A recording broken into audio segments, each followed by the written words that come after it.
दोस्तों, आज हम एक ऐसे सवाल की बात करेंगे जो शायद कभी न कभी आपके मन में भी उठा होगा। हम सुनते हैं कि हमारे भीतर एक आत्मा है, एक चेतना है, लेकिन अगर वो सच में है तो हमें दिखाई क्यों नहीं देती? हम भगवान की मूर्तियां देख सकते हैं, पहाड़ देख सकते हैं, नदियां देख सकते हैं, यहां तक कि माइक्रोस्कोप से सूक्ष्म जीवाणु तक देख लेते हैं, तो फिर अपने असली स्वरूप को क्यों नहीं देख पाते?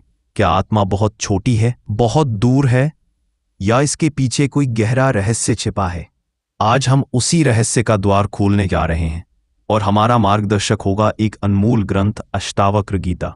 तो तैयार हो जाइए एक ऐसी यात्रा के लिए जो आपके सोचने का तरीका ही बदल देगी। कल्पना कीजिए, आप एक सिनेमा हॉल में बैठे हैं, पर्दे पर फिल्म चल रही है, कभी हंसी, कभी आंसू, कभी डर, कभी प्यार।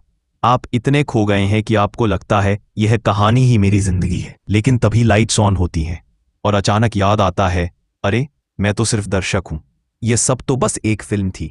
दोस्तों, हमारी जिंदगी भी कुछ ऐसी ही है। हम इस दुनिया के नाटक में इतने उलझ गए हैं। हम अभिनेता नहीं, दर्शक हैं। और वह दर्शक कौन है? वही हमारी आत्मा है। अब सवाल उठता है, अगर आत्मा हमारे भीतर है तो हमें दिखाई क्यों नहीं देती? अष्टावक्र गीता इसका उत्तर देती है, एक ऐसा उत्तर जो जितना सरल है उतना ही गहरा भी। दरअसल हम गलत दिशा में देख रहे हैं। हम सोचते हैं आत्मा कोई चमकता हुआ गोला होगी, कोई दिव्य आकृति होगी जो आंखों के सामने आ जाएगी। लेकिन नहीं, आत्मा कोई वस्तु नहीं है, वह कोई चीज नहीं है जैसे मेज या कुर्सी। आत्मा तो वही है जो देख रही है। वह चेतना है जो इस समय भी मेरे शब्दों को सुन रही है, समझ रही है और महसूस कर रही है।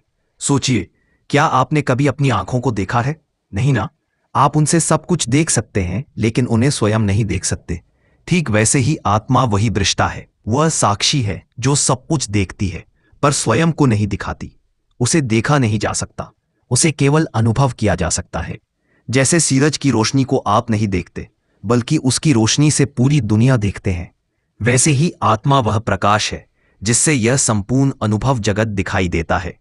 और तब अष्टावक्र कहते हैं, हे राजन, तू क्या देखना? जो देखने वाला है वह तू स्वयं ही तो है। दोस्तों, अष्टावक्र गीता हमें एक गहरी बात समझाती है कि तू वही है, तू ही वह साक्षी है। वह चेतना है जो इस शरीर और मन के हर अनुभव को देख रही है। जरा ठहरो और महसूस करो, जब तुम दुखी होते हो तो कोई भीतर से देख रहा होता है कि मैं दुखी हूं। जब तुम खुश होते हो तो वही भीतर से जानता है कि मैं प्रसन्न हूं। वह कौन है जो यह सब देख रहा है? वही तो तुम हो, वह साक्षी आत्मा। जैसे आकाश में बादल आते हैं, बरसते हैं और चले जाते हैं, कभी तूफान, कभी शांति, लेकिन आकाश पर कोई असर नहीं पड़ता। आकाश न गीला होता है न सूखता है, वह सदा वैसा ही रहता है, असीम, अचल, शांत। ठीक वैसे ही इस शरीर में सुख आता है, दुख आता है, जवानी आती है, बुढ़ापा आता है, कभी सफलता, कभी असफलता, कभी हंसी, कभी आंसू। पर जो यह सब देखता है वह कभी नहीं बदलता। वह आत्मा न कभी पैदा होती है न मरती है, वह सदा से थी, सदा रहेगी। जैसे सागर में लहरें उठती हैं और मिट जाती है, पर सागर अपनी गहराई में अटल रहता है। लेकिन सवाल यही है, अगर मैं ही वह आत्मा हूं तो मुझे इसका एहसास क्यों नहीं होता? क्यों मुझे लगता है कि कैसे मैं यह शरीर हूं, ये मन हूं, ये नाम, ये पद, ये पहचान, सब मैं ही हूं? अष्टावक्र गीता कहती है, इसका कारण है अज्ञान। ये अज्ञान वही पर्दा है जो हमारी दृष्टि को ढक देता है। जैसे एक स्वच्छ दर्पण पर धूल जम जाए तो वह अपना प्रतिबिंब नहीं दिखा पाता। दर्पण वही है पर चमक खो गई है। बस जरा सी धूल हटाओ और फिर वही चेहरा साफ दिखने लगेगा। ठीक वैसे ही आत्मा हमेशा हमारे भीतर है, प्रकाशमान है, पर हमारे मन पर अज्ञान की धूल जम गई है। यह धूल है वासना की, अहंकार की, लोभ की, क्रोध की, भय की। जब तक यह धूल बनी रहती है हम अपने असली स्वरूप को नहीं देख पाते। हमें लगता है मैं दुखी हूं, मैं असफल हूं, मैं बुरा हूं, पर सच यह है मैं वही हूं जो यह सब देख रहा है। जनक पूछते हैं, हे मुनि, यह धूल कैसे हटे? अष्टावक्र मुस्कुराते हैं और कहते हैं, ज्ञान से, स्वचिंतन से, मन के मौन से। जब तू स्वयं को जान लेगा तो देखेगा वह आत्मा तो कभी ढकी ही नहीं थी, बस तेरा ध्यान कहीं और था। जब मन शांत होता है, जब विचार रुकते हैं, जब तू स्वयं को शरीर नहीं साक्षी के रूप में देखता है, तभी आत्मा का प्रकाश स्वतः झलक उठता है।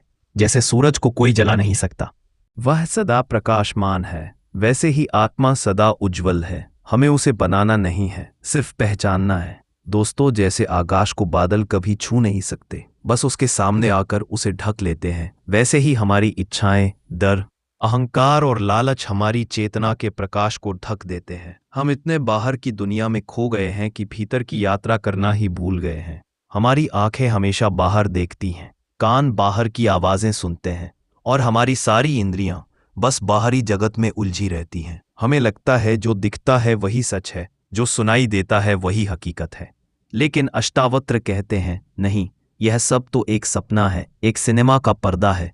और तुम वह नहीं जो पर्दे पर चल रहा है। तुम वह दर्शक हो जो इस नाटक को देख रहा है, वह साक्षी जो सदा शांत है, जो हर दृश्य के पीछे अडिग खड़ा है। अब सवाल उठता है, इस भ्रम से निकलें कैसे, यह अज्ञान मिटे कैसे? अष्टावक्र गीता कहती है, ज्ञान से, अपने असली स्वरूप के जानने के प्रकाश से। और इसके लिए तुम्हें कहीं जंगल में जाने की जरूरत नहीं, कठोर तप करने की जरूरत नहीं। यह ज्ञान अभी इसी पल तुम्हारे भीतर जाग सकता है, बस चाह, एक सच्ची जिज्ञासा और एक जागृत गुरु का मार्गदर्शन। अष्टावक्र राजा जनक से कहते हैं, हे राजन, स्वयं को जान। तू वह नहीं जो बदलता है।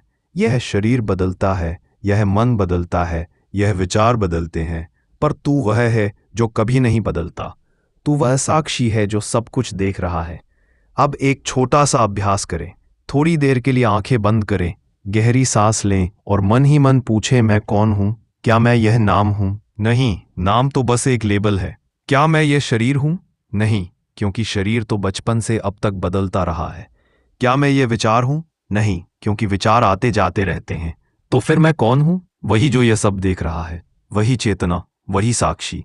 जब ये समझ भीतर उतरने लगती है तो एक गहरी शांति तुम्हारे अंदर जागती है, एक मौन जो किसी शब्द का नहीं बल्कि आत्मा का होता है।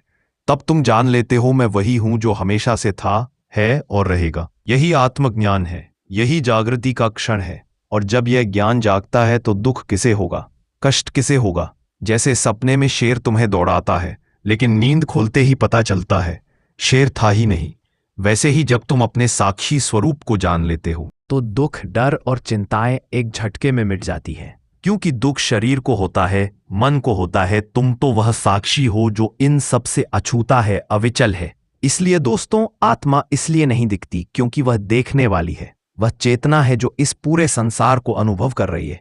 अष्टावक्र गीता हमें यही याद दिलाती है, हम वह नहीं जो दिखते हैं, हम वह है जो देख रहे हैं। और अब सवाल, इस ज्ञान के बाद जिंदगी में क्या बदलता है? क्या सब छोड़कर जंगल में जाना है? नहीं, अष्टावक्र कहते हैं, ज्ञान के बाद तुम वहीं रहोगे, लेकिन अब दृष्टि बदल जाएगी।